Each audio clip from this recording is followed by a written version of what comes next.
Hello, and welcome to our third week on the theme of mental health for Awakened. As I wrote in this week's reflection, when I was in seminary, I worked with an outdoor ministry that was for everyone, but was primarily focused on those who were experiencing homelessness.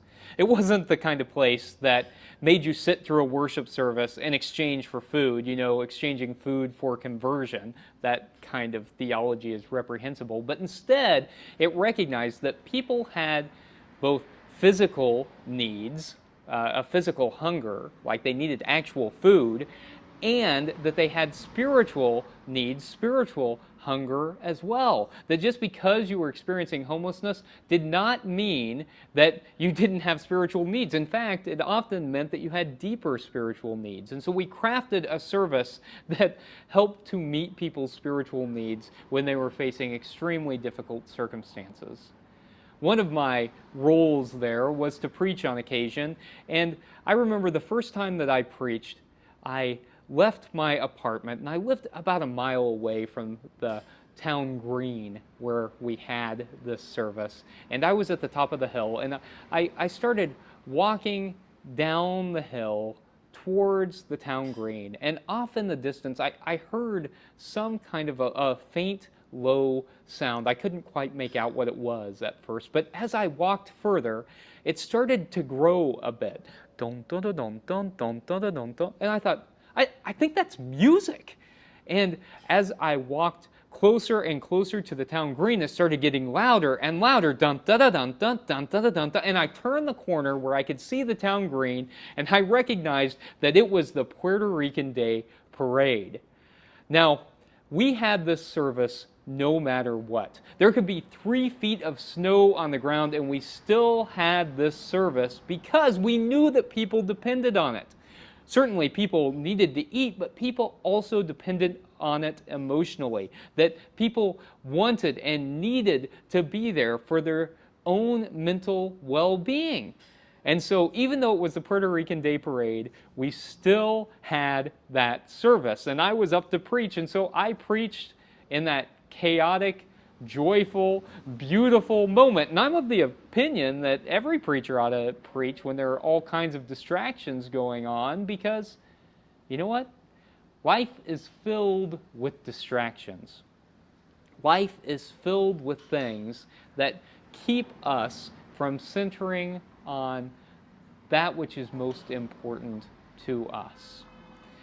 This is a thematic time where we are talking about mental health, and we are using mindfulness practice. So this week, for our mindfulness practice, I'd like to invite you, as you feel comfortable, to find a place that is comfortable to you.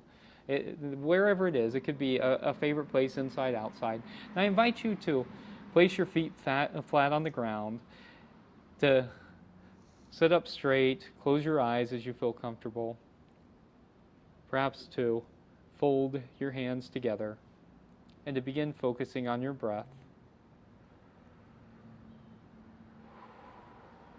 To breathe in and out. In and out.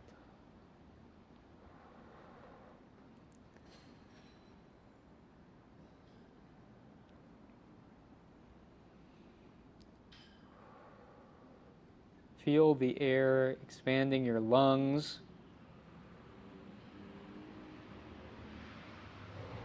And as you breathe out, feel your lungs contract.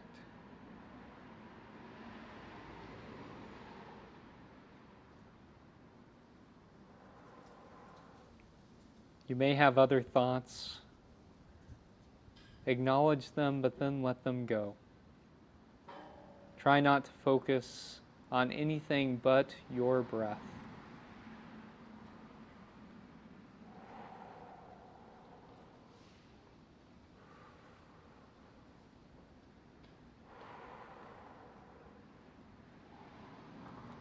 And as you settle in to a more natural breathing rhythm, think to yourself where you are experiencing God in your life right now.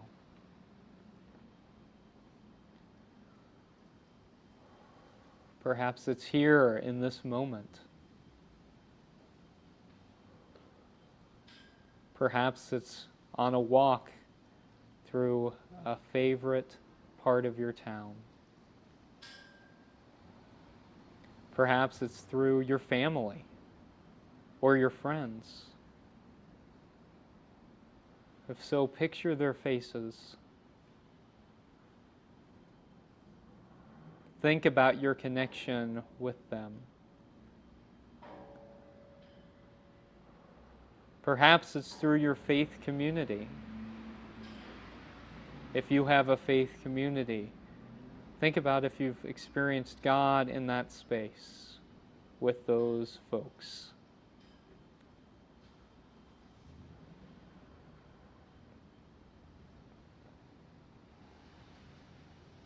Perhaps it's a memory of a time when you have experienced God's presence.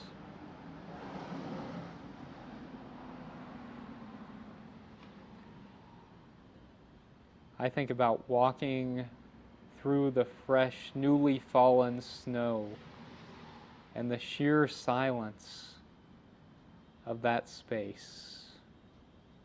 The blanket of white snow and God's presence there. Wherever it is that you feel God's presence, hold on to that, acknowledge that, and keep that close to your heart. And friends, as you feel comfortable, I invite you to open your eyes, to return to this space, and to hold on to that presence of God.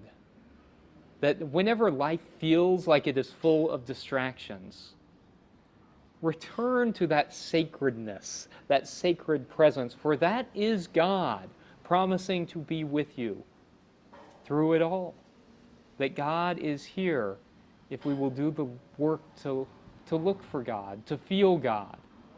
So friends, as you practice this mindfulness practice this week, and I encourage you to do this frequently throughout the week, may you experience the presence of the living God, and may that give you a sense of mindfulness, a sense of connectedness, and a sense of spirituality. May it be so, and thanks be to God. Amen.